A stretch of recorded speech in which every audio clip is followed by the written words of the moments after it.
Problema nga lang, dahil lumalakas ka, sinisiraan ka. Dito lang ako medyo, siyempre hindi mo iwasan mga trip kasi may respeto ka doon sa mga dating namuno eh. Yung pala, duduming gumalaw.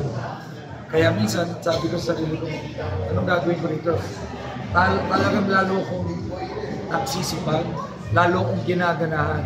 The more na sinisiraan ako, the more gusto ko pang ibigay lahat ng meron ako para ipakita sa inyo. Sige pa, sindihan nyo pa ako na sindihan para lalo ko pang ibigay ng ibigay lalo. Kasi nag-hire na po sila ng mga trolls, ng mga vloggers. Ito masasama.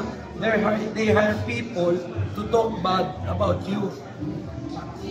Ang tagal na namin tumutulong. Yung programa ko, Dear SB, tumutulong Luzon, Visayas, Mindanao.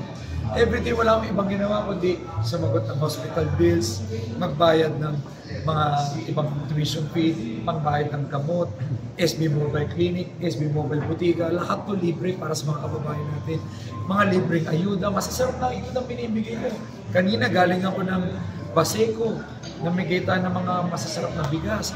Dahil galing din ako ng Isla Puting Bato. Oo, special sinandoming rice. Pumunta ako ng Isla Puting Bato. Mahigit 2,000 pamilyang nasunugan. Binigyan ko ng mga masasarap na spam, ng mga vitamins. Siyempre, yung special sinandoming rice. Wala nang bibigay niyan sa Maynila. Bibigay pa tayo ng kabuhayan. Diba? Hindi lang po ayuda ang bigay natin, kabuhayan.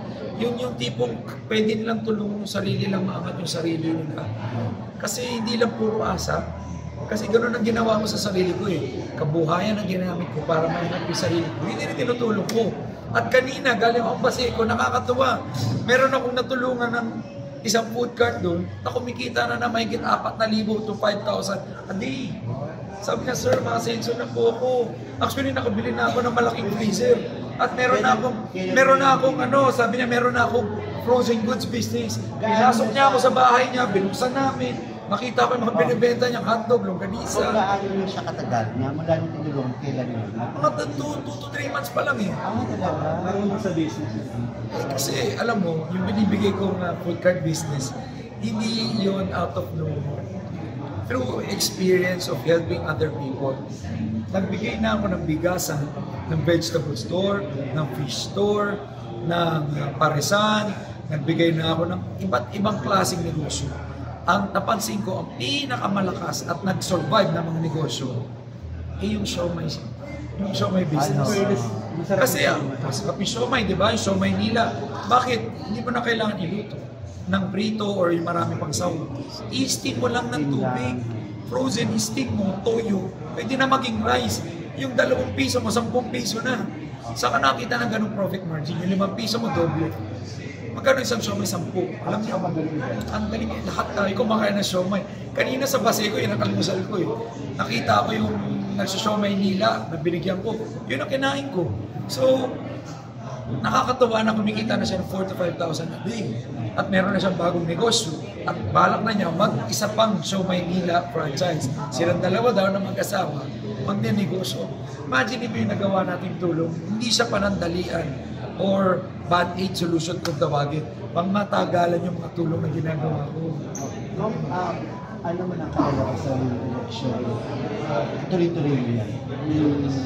Opo, kasi ang tawag ko dito is advocacy. Advocacy ko na po ito. Hindi lang advocacy, purpose in life. Lahat tayo may blessing. Lahat tayo may gift. Yan, gift nyo yan. Gift nyo magsulat, gift nyo mga makabulong story.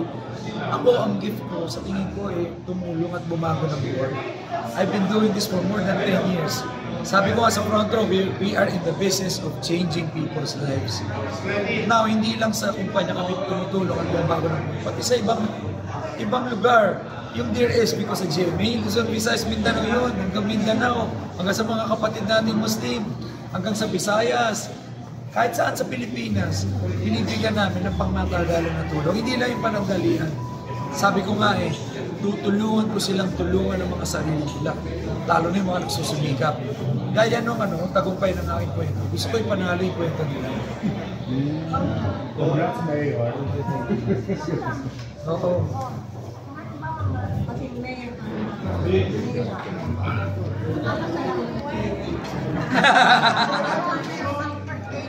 Oo, dapat kailangan may first lady tayo, di ba? Siyempre, kailangan, di ba? Kailangan may first lady tayo, meron tutulong sa atin sa ngayon naman kasi natutulungan na niya ako.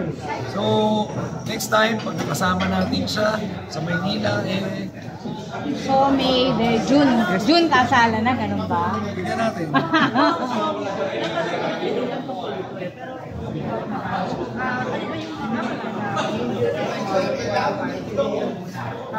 Ano, no?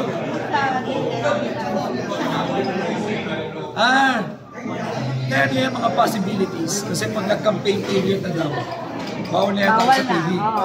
So, sayang naman yung slot ko yung Dear SB. So, baka pwedeng siya naman yung tumulong.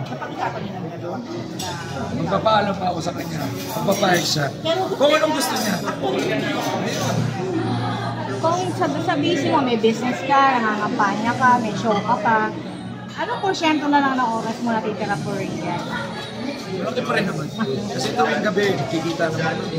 Every night. You make it a point. Tuwing meron kaming bakanting oras. Mamaya, bakante na kami. Kung isang okasyon na to, may ganap lang siya. Mamaya, makikita